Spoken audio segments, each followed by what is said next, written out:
Hi friends, मैं आज आपको मूल कर्तव्य पढ़ाऊंगा।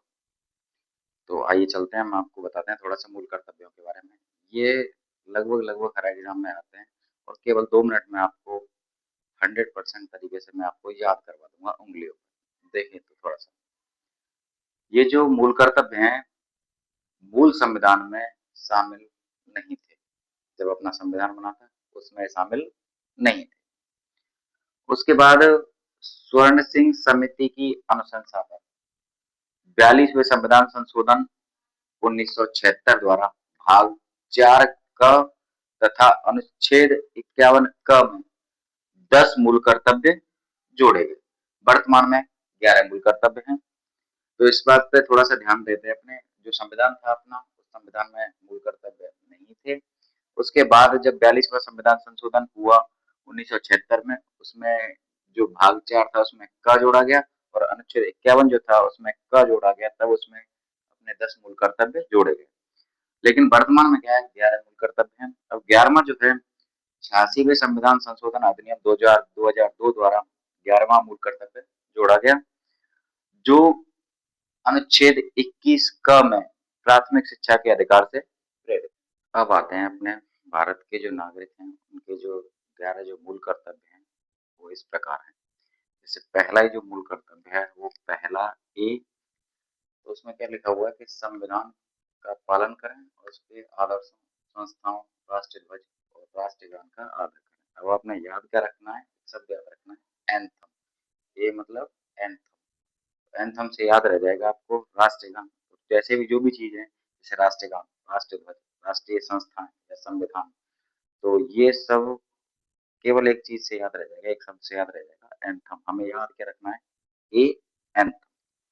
उसके बाद दूसरा जो है टू बी, या जो बी में क्या लिखा हुआ है, तो उसके लिए आपने एक चीज याद रखनी है, राष्ट्रीय आंदोलन। जैसे पूरी लाइन तो ये बनती है अपनी, स्वतंत्रता के लिए हमारे राष्ट्रीय आंदोलन को प्रेरित करने वाले उच्च आदर्शों को हृदय में संजोए रखें और उसका पालन करें। आपने याद क्या रखना है, बी। बी से क्या बन गया, बापू। जैसे अपने जो राष्ट्रीय आंदोलन है उन सब में कौन जुड़े रहे थे, अपने लाठी वाले बाबा, क्या नाम है उनका, महात्मा गांधी। महात्मा गांधी को हम किस नाम से जानते हैं, बापू। तो बापू किसमें जुड़े रहे, राष्ट्रीय आंदोलनों में जुड़े रहे। तो हमें केवल कौन सी चीज याद रखनी है, राष्ट्रीय आंदोलन में जो जुड़े रहे उनके उच्च आदर्शों का हम क्या करना है, पालन करना है और अपने हृदय में संजो के रखना है उनके जो भी आदर्श हैं। फिर इसके बाद सी, भारत की संप्रभुता, एकता, अखंडता की रक्षा करें और उसे अक्षुण्ण बनाए रखें। मतलब भारत की जो भी एकता है, अखंडता है या संप्रभुता है, उसकी हम रक्षा करें। और सी, ये जो संप्रभुता शब्द है जो अपना एक केवल एक याद रखना है, सी। सी का मतलब होता है सेंट्रलाइजेशन। सी सेंट्रलाइजेशन मतलब संप्रभुता। तो हमें याद रह जाएगा। ए से एंथम, एंथम मतलब राष्ट्रीय गान, राष्ट्रीय ध्वज, राष्ट्रीय संस्थाएं, संविधान, उनका, उनके आदर्शों का पालन करें। और फिर दूसरा क्या है, बी, बापू। बापू किससे जुड़े रहे, राष्ट्रीय आंदोलनों से। राष्ट्रीय आंदोलनों के जो आंदोलनों में जो भी जुड़े रहे उनके उच्च आदर्शों को अपने हृदय में सजोएं। और तीसरा क्या बताया मैंने, सेंट्रलाइजेशन। तो सेंट्रलाइजेशन का मतलब संप्रभुता। तो भारत की संप्रभुता, एकता, अखंडता, उसकी क्या करें, रक्षा करें। और चौथा जो है अपने 4D, इसमें क्या लिखा हुआ है, अपने देश की रक्षा करें और आह्वान किए जाने पर राष्ट्र की सेवा करें। देश की रक्षा को हम क्या बोलते हैं, डिफेंस। रक्षा मतलब डिफेंस। तो एक जैसे ही आपको याद आ जाएगा, जैसे डी डिफेंस, तो देश की रक्षा करें। और देश अगर हमें आह्वान करता है कहीं पे कि भाई खतरा है हमारे देश के ऊपर, तो आह्वान किए जाने पर राष्ट्र की हम क्या करते हैं, सेवा करें। इसके बाद हम देखते हैं 51 का के 5 है, ई में क्या लिखा हुआ है। तो भारत के सभी लोगों में समरसता और समान भ्रातृत्व की भावना का निर्माण करें। इसको हम केवल एक शब्द से याद रख सकते हैं, इक्वलिटी। इक्वलिटी का मतलब है यहाँ पर सभी लोगों में समरसता और सम्मान। और फिर इसके बाद 51 का के 6 में या एफ में क्या लिखा हुआ है, तो हमारी जो सामाजिक संस्कृति है की गौरवशाली जो परंपरा, उसका महत्व समझें और उसका परिरक्षण करें। सामाजिक संस्कृति मतलब एफ फैंसी।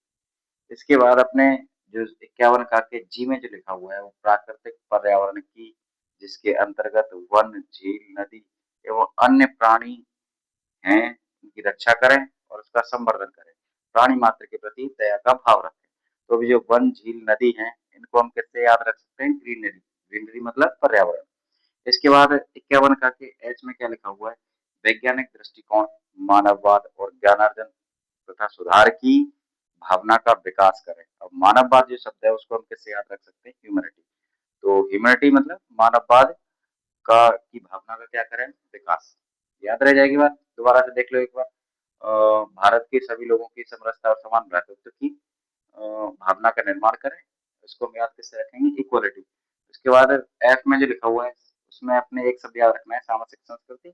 और सामाजिक संस्कृति में फैंसी सामाजिक संस्कृति, सामाजिक संस्कृति की गौरवशाली परंपरा का हम क्या करें? महत्व समझें और उसका परिरक्षण, परिरक्षण मतलब उसकी रक्षा करें।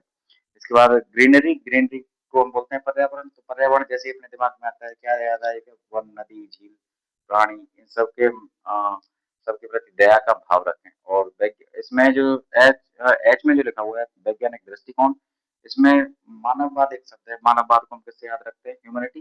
तो मानववाद और ज्ञानार्जन तथा सुधार की भावना का हम क्या करें? विकास करें। ये अपने ये कहाँ तक हो गया? अपने 51 का के एच तक। इसके बाद अपने 51 का के 9 या आई में क्या लिखा हुआ है वो आगे देखते हैं। सार्वजनिक संपत्ति को सुरक्षित रखें और हिंसा से दूर रहें। सार्वजनिक, इसका केवल एक शब्द में हम याद रख सकते हैं, इनकम। इनकम कैसे याद रखेंगे? अपने दिमाग में क्या रखना कि जो भी सार्वजनिक संपत्ति है उससे क्या होती है? गवर्नमेंट को इनकम। तो इनकम से हम याद रख सकते हैं सार्वजनिक संपत्ति को सुरक्षित रखें और हिंसा से हम दूर रहें। जो ना कि भाई कोई सरकारी स्कूल देखो तोड़ा है गेट, तो इनकम थोड़ी कर रहे हैं, वो तो नुकसान कर रहे हैं, क्योंकि वहां से क्या है? बच्चों को शिक्षा मिल रही है, तो एक तरह से इनकम ही हो रही है। इनकम हो रही है तो हमें क्या याद रखना है? इनकम आई। फिर इसके बाद 51 का के जे में क्या लिखा हुआ है? व्यक्तिगत और सामूहिक गतिविधियों के सभी क्षेत्रों में उत्कर्ष की ओर बढ़ने का विकास करें, जिससे राष्ट्र उपलब्धियों की नई ऊंचाइयों को छू सके। याद कैसे रखेंगे? जैसे शब्द एक में सामूहिक, सामूहिक को किससे वो क्या बोलते हैं? ज्वाइंट। तो व्यक्तिगत या सामूहिक जैसी भी एक्टिविटी है अपनी गवर्नमेंट की, उसमें उत्कर्ष की ओर बढ़ने का विकास करें, जिससे राष्ट्र क्या होगा? नई उपलब्धियों को छू सके।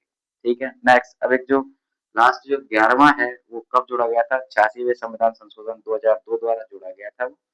और उसमें क्या जोड़ा गया था कि 6 से 14 वर्ष तक के आयु के बीच के अपने बच्चों को शिक्षा के अवसर प्रदान करेंगे। मतलब जो छोटे बच्चे हैं 6 से 14 वर्ष तक की आयु के, उनके सभी माता पिता अपने बच्चों को शिक्षा के अवसर क्या करेंगे? प्रदान करेंगे। याद रह जाएगी बात? इसके बाद हम एक इसको थोड़ा सा शॉर्ट शॉर्ट में और देख लेते हैं। एक बार देखो, मूल संविधान में नहीं थे तो कब जोड़े गए? 42वें संविधान संशोधन 1976 द्वारा 10 मूल कर्तव्य जोड़े गए स्वर्ण सिंह समिति की सिफारिश पर। 86वें संविधान संशोधन 2002 द्वारा 11वां मूल कर्तव्य जोड़ा गया जो शिक्षा के अधिकार से संबंधित था। तो इसके हम एक करके याद रख लेते हैं। देखो इसे क्या याद रखना है? एंथम। एंथम मतलब राष्ट्रीय गान, राष्ट्रीय ध्वज, राष्ट्रीय गीत, संविधान आदि इनकी क्या करना है? हमें सम्मान करना है। बी, बी से क्या याद रखना है? बापू, मतलब जो भी राष्ट्रीय आंदोलनों में जुड़े रहे उनके आदर्शों का क्या करना है? सम्मान करना है। सी, सी मतलब सेंट्रलाइजेशन, सेंट्रलाइजेशन मतलब संप्रभुता, संप्रभुता, एकता, अखंडता की रक्षा करना है भारत की। फिर इसके बाद डी, डिफेंस। डिफेंस मतलब देश की रक्षा करें, आह्वान किए जाने पर बुलाए जाने पर हम पहुंचे। ई, इक्वलिटी मतलब समानता और समान भ्रातृत्व की भावना का विकास करें अपने अंदर। एफ, एफ मतलब सामाजिक संस्कृति, बताया था मैंने, सामाजिक संस्कृति की जो हमारी संस्कृति है भारत की उसकी रक्षा करनी। जी, जी मतलब ग्रीनरी, नदी, झील, तालाब आदि प्राणी, प्राणी के प्रति क्या रखें? हम अपने दया का भाव रखें। एच, एच मतलब ह्यूमैनिटी। ह्यूमैनिटी का मतलब मैंने बताया था कि वैज्ञानिक दृष्टिकोण, मानववाद आदि का हम विकास करें। फिर इसके बाद आई, आई इनकम। इनकम मतलब इनकम कहाँ से होगी? जो सार्वजनिक संपत्ति है उनकी हम रक्षा करें, उनको तोड़े नहीं। जे, जे मतलब ज्वाइंट। ज्वाइंट से मैंने बताया था व्यक्तिगत और सामूहिक गतिविधियों में उत्कर्ष की ओर बढ़ने वाली गतिविधियों में हम भाग लें, जिससे क्या राष्ट्र नई ऊंचाइयों को छुएगा। और 11वां जो है वो 6 से 14 वर्ष तक के आयु वर्ग के बच्चों को शिक्षा का जो अधिकार है वो संविधान 86वें संविधान संशोधन अधिनियम द्वारा 2002 में जोड़ा गया। और ये आर्टिकल 21 के क में ये बात भी पहले से लिखी हुई है जो प्राथमिक शिक्षा के अधिकार से संबंधित है।